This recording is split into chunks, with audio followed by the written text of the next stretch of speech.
What's up, guys? It's your boy Damnboy, back with another video. Today we are gonna have a look at Phase 6 BIS PvP gear. I've created two sets, a DPS set where we focus a little bit more on crit, and a set where we focus on getting as much stamina as possible, while of course still getting some good stats. As always, a sub, a comment and a like down below would be greatly appreciated. I also stream on Twitch Tuesday, Wednesday, Thursday from 7 to 11 p.m. plus 2 GMT. Come check me out there. You can also join my Discord, link down below, if you have questions when I'm not live streaming. Anyways, let's get into it. So, the first set we're gonna look at is the DPS set. Here we're gonna focus a little bit more on getting crit and damage, versus the other set, which is going to be a bit more chunky, where we're focusing more stamina. I think I forgot to mention in my first Phase 5 PP video for BIS PP gear is that since Phase 5 arrived, Congress has defense on it, so you actually need more than 5% hit when you are against other warriors with Congress on. And so in this guide I will recommend having 7% hit. That way you will not be missing any hit attacks, unless of course it is a warrior running around in mitigation gear with stacked defense. But here you will be using 7% hit in both sets without counting trinkets. For you to miss on a warrior with 7% hit, he needs to have more than 50 defense. Anyway, let's have a look at the set. We're going to be using Congress Crown. You can also go with rank 13. But you actually get the same stamina on both items. You get 2 agility less on Congress Crown, but you get 1 more strength. So as a alliance, if you get just the kings, it'll be better. As for the neck, we're going to be using Stormrange Talisman of Seeding. We want this crit, the sexy crit. You can also use Sadist Collar, it's a stamina neck. We're going to be using this the other set. As for the shoulders, we're going to use a Congress shoulders. Again, defense is sexy because melees will have lower chance to crit on you, and a chance to miss with their yellow abilities if they don't have more than 5% hit. You can also use Dreadnought, just because of the looks, of course, if you want to do that, but that's totally up to you. I would not recommend it. Conquerors are the best ones. The rank 13 does have a little bit more stamina, but they have the same agility and a little bit less strength. So that's, again, whatever you prefer. As for the cloak, we're going to be using Cloak for Scourge. We need the 7% hit, and this is one of the items that provides us with the 1% hit, 23 stamina and 30 attack power.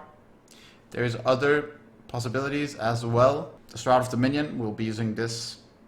You can use this if you want to, but again, it has really low stamina and we actually need the hit, so we don't miss in PvP.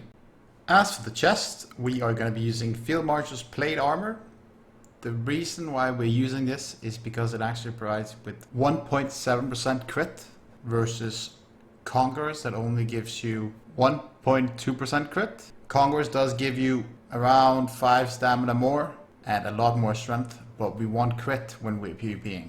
As for the bracers, this is a repeating scenario. You will be using tier 3, like we've been using tier 2 in phase 5, etc. These just have the most stamina on them, that's why we're using them.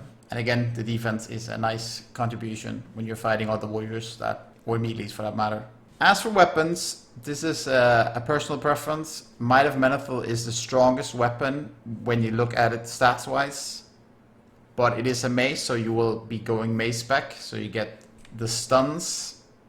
Mace specialization gives you a 5% chance to stun your target for 3 seconds with the mace. Since we're just doing BGs in Classic, it's not that great. It's nice in 1 versus 1s.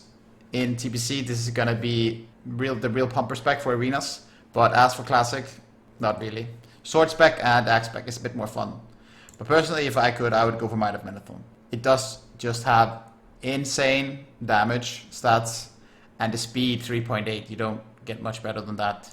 But if you want to use, of course, you can use good old Dark Edge of Insanity as well. Personally, I will be using my Bone Reavers as well once in a while. Stacking Bone Reavers and Badge of the Swarm Guard is just a mental combo. Like, when they're both max stacked, it removes 3,300 armor.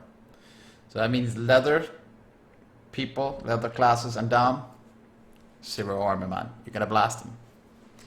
It does do huge damage increase. As for another sword you can use, you can of course use Corrupted Ashbringer if you like this look a little bit better. Again, that is a matter of preference. I will try out whatever sword I get or weapon I get, of course, but Bone Reaver is definitely a go-to still, no doubt. As for the bow, we're going to be using Soul String, 6 stamina, 1% hit, 16 attack power. Pretty damn great bow. Looks pretty awesome as well, actually. Beast look. As for trinkets, this is your own choice. Use whatever you have. In Nax, we will be able to get Kiss of the Spider, insane trinket. It does give you hit, so you get 8% hit when you have this on. But you're going to be swapping your trinkets in PvP all the time. You're going to be rotating them, so you can't count this 1% hit here. Hence why I have 7% without the Kiss of the Spider. As for other trinkets, Slayer's Crest, again, insane trinket. 64 attack power passive, and you can use it and get 260 extra for 20 seconds. As for rings, we're going to be using Band of Mercuric. We want these 7% hit. We're going to be using Archimtiros, Ring of Reckoning. Has a lot of stamina and fortune agility. Pretty sexy overall. We're going to be using Chromatic Boots. We're going to be using 2 pieces of rank 13 gear. Martial's Plate Laggards. These have great stats. Comparing to Conquerors, they actually have more HP as well. They give you 2% crit. Pretty insane. Conquerors only give you 1. And they give the same amount of hits. Conquerors do give a little bit more strength, but when we're PvPing, we want to have fat crits. We don't want to focus so much on strength. Of course, it's a nice stat, no doubt, but you want to have crits. As for Girdle, Onslaught will finally be replaced. Girdle of the Mentor, more stamina, a little bit less strength, but you actually get 2% crit instead of just 1 from Onslaught. Pretty mental. As for gloves, we're going to be using Martial Plate Gauntlets. If you don't have Martial, you can use the blue ones. The Hamstring Rage cost reduced is pretty decent in Warzone Ghosts when you're spamming the flag carrier, etc. And the reason why we're using Martial's legs and gloves is because of the set bonus. When we use 2 pieces, we get 20 stamina. Pretty damn good. If you don't have any PvP gear, of course, you can use Gauntlets of Annihilation if you have those. Great DPS stats, same amount of crit, and 1 hit as well, so you have to change a little bit in the gear then. But yeah, that's the DPS set. As for the chunky set goes, we have changed a little bit. We will be getting around 300 or 400 more HP from the set, but we'll lose some crit. I'll show you I will compare the 2 afterwards. The difference here is that we're going to be using, like I mentioned before, we're going to be using Sadist Calder instead of Stormage Talisman of Seeding. We will get 12 stamina. On top of that, we're going to be using a different ranged weapon. We're going to use Toxic Injector, 10 stamina, 28 attack power instead of 6 stamina, 16 attack power, 1 crit. We get 4 stamina extra. We're going to use Boots of the Fallen Hero because they give you 22 stamina instead of Chromatic that gives you 19, 3 stamina extra, not too bad. And the rest of it is actually the same. So we are swapping ranged weapon, neck, and boots. And this will provide you with a nice little HP boost. Anyway, let's compare the 2 sets and see the differences. As you can see, the sets are very close. We're going to compare the DPS set to the HP set. You're going to get 240 HP more with the HP set. You're going to get 103 armor more, 6 defense more, 42 attack power more, but you are going to lose 2.7% crit. So whichever set you decide to go with, that is entirely up to you. Personally, I do prefer critting a lot, or critting more even, than having 240 HP more and a little bit more attack power. But that, again, is a matter of preference. This was just a guideline for you guys, so you can see what gear you can get and what the stats on your set is going to look like. I hope you enjoyed, and as always, thank you for watching. If you have any questions or the like, feel free to throw me a comment down below. A like and a sub would also be greatly appreciated. It definitely helps my channel. I do stream on Twitch Tuesday, Wednesday and Thursday from 7 to 11 PM plus 2 GMT.